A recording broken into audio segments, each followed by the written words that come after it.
Hello, welcome to my channel. Today we are going to read SUKI'S Kimono.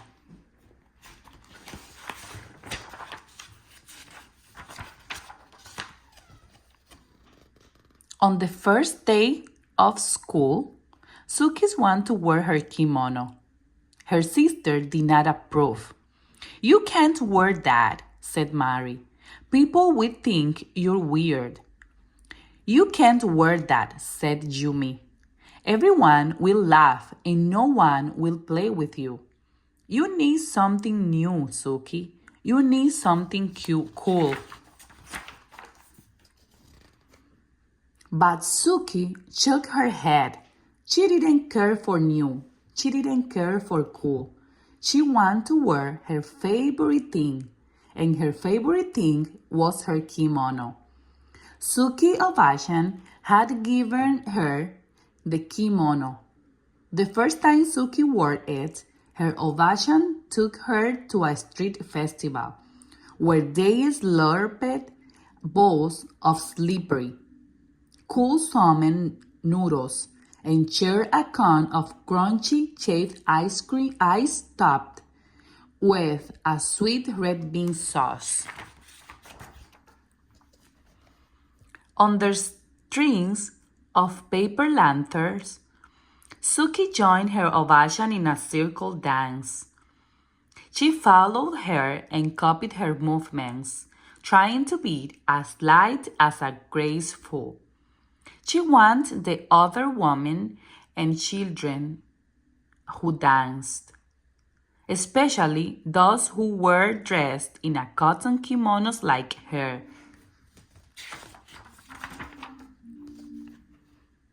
Later, Suki sat so close to the stage that when the taiko drummers performed, boom, boom, boom, boom, she felt like she swallowed a ball of thunder and her whole insides quaked and quivered. Before they left the festival, Suki and her Ovation stopped at the souvenir stand.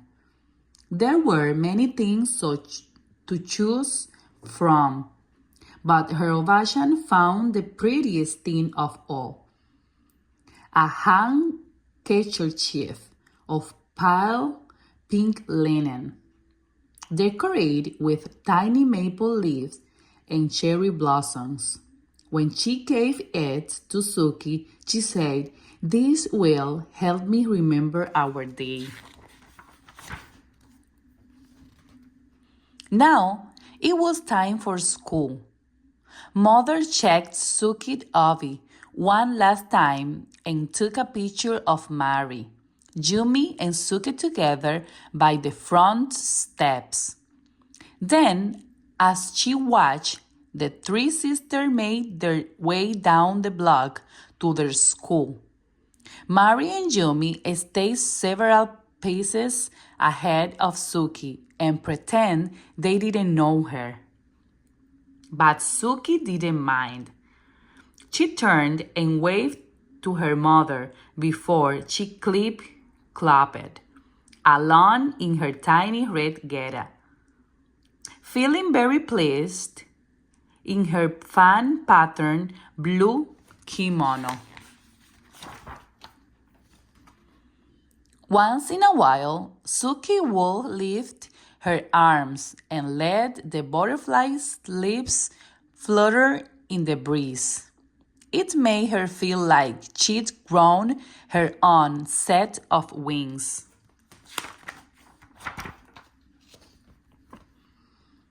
When they reached the school, Mary and Yumi hurried across the yard to a group of their friends.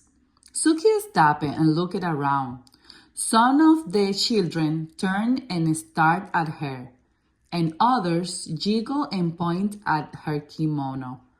But Suki ignored them. She took a seat on a swing to wait for the bell. A girl dressed in overalls, just like a pair Suki had at home, sat on the swing beside her. "Hi, Suki," said the girl. "Hi, Penny," said Suki. "How come you're dressed so funny?" Penny asked. "Where did you get those shoes?" Suki lifted her feet off the sand and wiggled her toes. "I'm not dressed funny," she said. "My grandma gave me these shoes." Chucky started pumping her legs. After a moment, Penny did the same, and soon they were both swinging as fast, as high as they could. Swish, swoosh, up and up. When the bell rang, Suki and Penny jumped off their swings and ran to the gym for the first day assembly. Once they were finally taken to their new classroom, Suki chose a desk near the window. Penny chose a desk next to Suki. As they waited for everyone to find a seat, two boys in front of Suki turned and snickered behind their hands. One of the boys reached over and snagged at Suki's sleeve. "Look at this," he said. "She's a bat." Suki felt her cheeks burn, but she did not respond. Instead, she concentrated on sitting up straight and tall, the way her ovation always did. It was easy to do with an obi wrapped snug around her middle. Her obi was golden yellow, and in its fold, Suki had tucked away her pale pink handkerchief. "Welcome to the first grade," said the teacher. "My name is Mrs. Baggio." She smiled. "Let's introduce ourselves and tell everyone what we did this summer." When it was her turn to speak, Suki stood up and told the teacher her name. "Hello, Suki," said Mrs. Baggio. "What did you do this summer?" "My grandma visited up," she said, straightening her sleeves. "She brought me my kimono and my geta." Suki raised her foot to show the teacher her wooden glove. Somewhere in the classroom, someone laughed, but Suki took a deep breath and continued. "The best thing was that she took me to a festival, and there were dancing girls dressed like me, and they danced like this." She took a few steps and swayed her arms sideways. "Look, now she's dancing," someone said. But Suki didn't hear it.